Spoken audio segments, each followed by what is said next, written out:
Hello everyone, welcome to learning campus tutorial. दोस्तों, learning campus tutorial में आपका बहुत बहुत स्वागत है। उम्मीद करता हूँ आप सब बहुत अच्छे से होंगे। तो बगैर टाइम वेस्ट किए हुए हम अपना आज का जो लेक्चर है उसे स्टार्ट करते हैं, यानी गवर्नमेंट ऑफ इंडिया एक्ट 1858।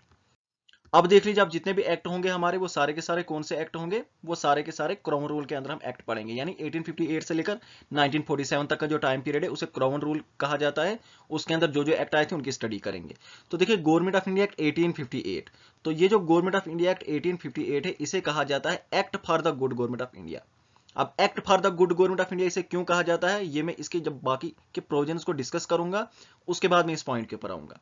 अभी देख लीजिए इसके अंदर क्या हुआ।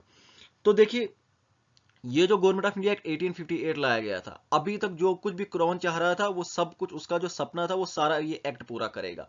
वो कैसे? हमने देखा था, जो क्राउन का एक प्लान था। क्राउन का प्लान क्या था भाई? जो इंडिया है, इंडिया के अंदर सेंट्रलाइजेशन करना चाहते थे पावर का। बाकी की जो दो प्रेसिडेंसीज थी वहां से पावर ट्रांसफर कर रहे थे, और पावर कहां पे ला रहे थे? बंगाल के अंदर। एक ही आदमी को सारी की सारी पावर दे रहे थे। Right from regulating act 1773 process of centralization start किया।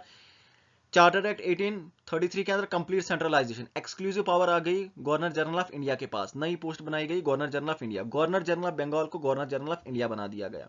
सारी की सारी लेजिस्लेटिव पावर उसके पास हो गई। तो जब कंप्लीट सेंट्रलाइजेशन होगा इसका, तो ये क्या चाहते थे कि एक बंदे के पास सारी पावर देंगे। वो बंदा किसका होगा? वो कंपनी का बंदा होगा। बाद में इस बंदे को ही बदलकर वहां पे क्राउन का बंदा बिठा देंगे, तो सारी की सारी पावर किसके पास आ जाएगी? क्राउन के पास आ जाएगी। और यही इस एक्ट के अंदर हुआ। रिवॉल्ट 1857 होता है, क्राउन के पास एक जबरदस्त मौका मिलता है कंपनी को यहां से निकालने का। तो यही हुआ, ईस्ट इंडिया कंपनी को एबॉलिश कर दिया गया। दफा निकलो यहां से, इंडिया से बाहर चले जाओ आप। तो ईस्ट इंडिया कंपनी को एबॉलिश कर दिया जाता है। ईस्ट इंडिया कंपनी की जितनी पावर थी वो सारी की सारी पावर किसके पास चली जाती है? क्राउन के पास चली जाती है। गवर्नर जनरल ऑफ इंडिया की जो पोस्ट बनी थी चार्टर एक्ट 1833 के अंदर, उसको रिप्लेस कर दिया गया और यहां पे लेकर आ गए वाइस रॉय ऑफ इंडिया। तो जितनी पावर इस बंदे के पास थी वो सारी की सारी पावर ट्रांसफर कर दी गई वाइस रॉय के पास। तो लॉर्ड कैनिंग बनते पहले वाइस रॉय। अब ये जो वाइस रॉय था, वाइस रॉय की नई पोस्ट बनाई गई। अब देखिए, नवंबर 1858 क्वींस प्रोक्लेमेशन, क्वीन अपने आप को डिक्लेयर कर देती हैं एम्प्रेस ऑफ इंडिया। तो अब जो गवर्नमेंट रन होगी वो रन होगी in the name of her majesty. तो गवर्नर जनरल ऑफ इंडिया की पोस्ट को बना दिया गया वाइस रॉय ऑफ इंडिया। और ये जो वाइस रॉय होगा ये क्या होगा? डायरेक्ट रिप्रेजेंटेटिव होगा of the British crown. Okay.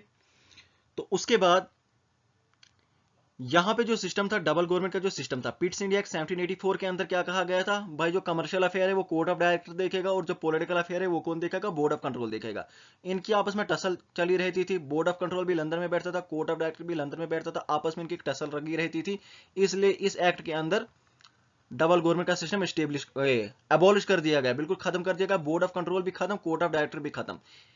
Okay. लेकिन एक नया ऑफिस बनाया गया, इसको कहा जाता है secretary of state for India. ये बनाया गया नया ऑफिस। तो ये जो secretary of state for India था, इसके पास कंप्लीट पावर थी, अथॉरिटी थी और कंट्रोल था इंडिया की एडमिनिस्ट्रेशन के ऊपर। तो सेक्रेटरी ऑफ स्टेट जो है ये बेसिकली एक ब्रिटिश कैबिनेट का मेंबर था, और ये खुद अल्टीमेटली रिस्पॉन्सिबल था टू द ब्रिटिश पार्लियामेंट। तो देखो, एक किस्म की आंसरबिलिटी यहां पे बनाई जा रही है, रिस्पॉन्सिबल गवर्नमेंट की बात हो रही है यहां पे, on the paper not on the ground. Okay. साथ ही साथ क्या किया गया, एक 15 मेंबर की कौंसिल बनाई गई। तो 15 मेंबर की कौंसिल बनाई गई, ये किस लिए? Secretary of state for India जो सेक्रेटरी होगा उसको असिस्ट करने के लिए। और ये ठीक है, एक एडवाइजरी बॉडी थी। और सेक्रेटरी जो होगा वो इसका चेयरमैन होगा। ठीक है। तो अभी यहां पे बहुत ध्यान से समझना, मैंने कहा act for the good government of India इसे कहा जाता है। वो क्यों कहा जाता है? देखो क्या होगा, जितने भी इंडिया के अंदर जितने भी ऑफिसर्स होंगे, ठीक है, एवरीवन जितने भी होंगे वो रिस्पॉन्सिबल होंगे। वो जो आंसरेबल होंगे वो किसको होंगे? वो होंगे वॉइस रॉय को। ठीक है ना? जितने भी होंगे वो वॉइस रॉय को आंसरेबल होंगे। वॉइस रॉय जो होगा वो खुद किसको आंसरेबल होगा? वो होगा सेक्रेटरी को। ये सेक्रेटरी जो है ये इंडिया में नहीं, ये लंदन में बैठता था। ठीक है, बीच बीच में चक्कर मारने इंडिया आ जाता था।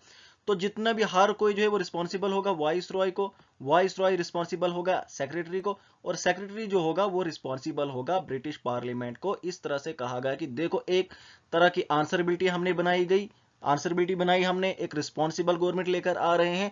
तो इसी को कहा जाता है act for the good government of India. Good government इसी को कहा गया। गुड गवर्नमेंट क्या?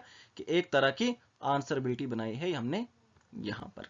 ठीक है, पॉइंट क्लियर हुआ? Act for the good government of India का मतलब क्या है? तो ये किसमें कहा गया? Government of India act 1858। तो कहा तो गया, अब ऑन द ग्राउंड ऐसा हुआ कुछ नहीं, आंसरबिलिटी कोई बनी नहीं, लेकिन एक किस्म की कोशिश की गई ऐसा करने की। तो हम देखते कि ऑन द ग्राउंड इससे कोई ज्यादा फर्क नहीं हुआ था, थोड़ा बहुत एडमिनिस्ट्रेटिव सेटअप इसका चेंज हुआ था, ज्यादा कुछ फर्क इंडिया के लोगों की ओर ज्यादा कुछ फर्क इसका नहीं हुआ था। तो ये था गवर्नमेंट ऑफ इंडिया एक्ट 1858, इसमें ज्यादा कुछ पढ़ने का है नहीं। कंटेंट जो है वो सारा का सारा मैंने